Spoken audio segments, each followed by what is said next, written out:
Have you ever wondered why are we called human beings rather than human doings?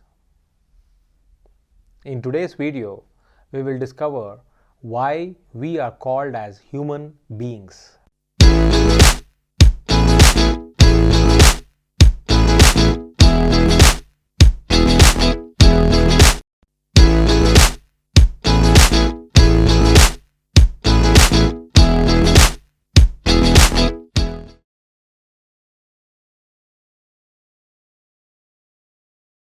Folks, I am CSK and you're watching me on the CSKSpeaks channel.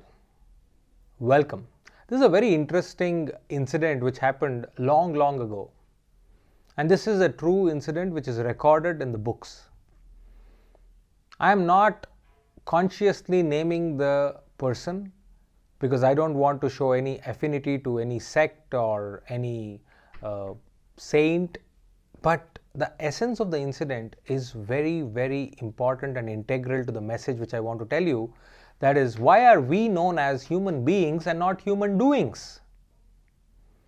So the story is like this, or rather the incident is like this, that there was this recitation of the holy book of the Hindus, Mahabharata, or what we call as the Bhagavad Gita, the most important book which we all kind of take pride in.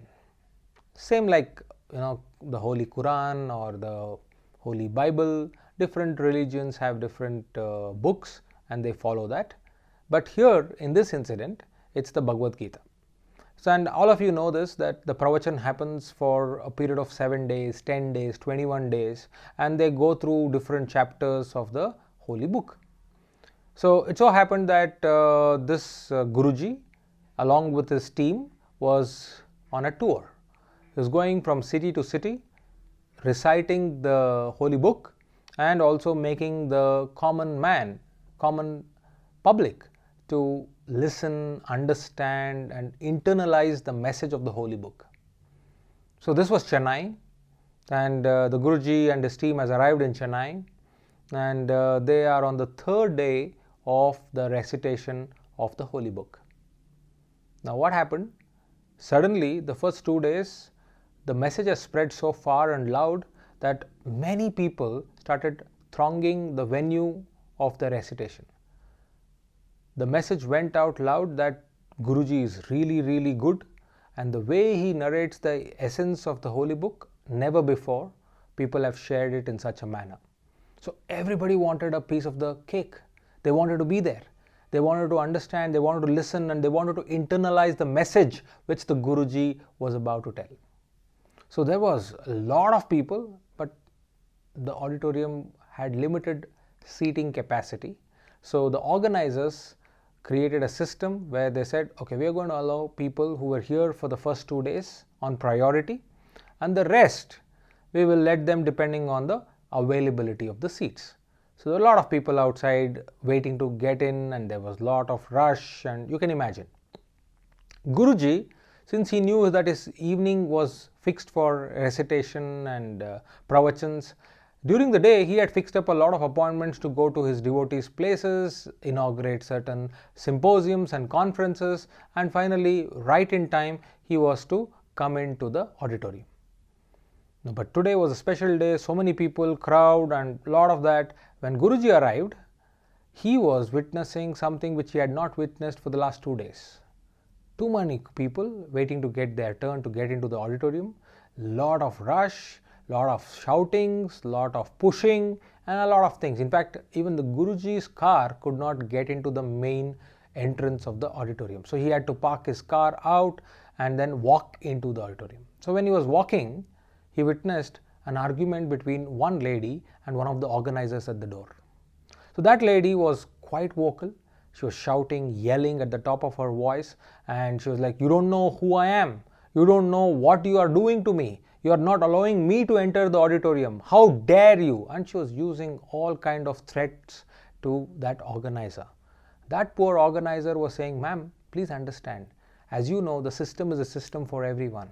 We cannot allow you just because you are shouting, you are yelling, you are speaking loudly. You need to wait for your turn to get in. She's like, no, you don't understand this. I have been here, the ardent follower of Guruji, and you are stopping me at the door. How dare you? And you know who I am? This very Bhagavad Gita, what you are reciting for people, I have attended such recitations at least 15 times in my life. I am a senior in that rite. And you are not allowing me to come here? I have attended all the pravachans of the Guruji, and how dare you stop me? Don't you even recognize me by my face? So she goes on and on. Now Guruji is behind her, she has not realized that, and Guruji is witnessing this entire argument between the organizer and the lady. The organizer boy sees Guruji and he bows down to him and says pranam, and Guruji comes a step ahead. Looking at the Guruji, lady is completely silent. She does not want to speak a single word. In fact, she is ashamed that Guruji must have heard her last few lines. So she is standing there and trying to put up a smile and get the blessings. And in that manner, she also wants to follow the Guruji and enter into the auditorium. She was really hoping that Guruji will recognize her and say, oh, you are here, please come along, please forgive this organizer boy, and he does not know you. She was basically expecting Guruji to take her side. But what actually happened was Guruji, who had witnessed the entire argument, asked the lady, I just heard that you said that you have attended 15 pravachans of the same Bhagavad Gita and by me. So you basically say that you have gone through the whole holy book 15 times. Am I right? She with pride, she says, yes, Guruji, I have attended all your pravachans and 15 times I have gone through the Bhagavad Gita. Then the Guruji asked, fine, can I know how many times has the Bhagavad Gita gone through you? Now she had no answer for this. So Guruji replied or repeated the question. I want to know how many times has the Bhagavad Gita gone through you? Now she got the message. She was ashamed. She put her head down and walked back. Guruji went into the auditorium and the pravachan went on. Organizer was perplexed. In one question, Guruji solved the argument. But what was Guruji's message through that question? It simply said, it does not matter how many times you go through things. What matters is, are you allowing that thing to go through you? That is the real internalization. So friends, if you look at this, you get the answer to the question, why are we called human beings and not human doings? We do a lot of things in our daily life, but we are not recognized by that act. But when we become something, we are recognized for that. And that's the reason we are all called as human beings. Thank you very much for watching CSK Speaks. Do like, share and comment and join this community.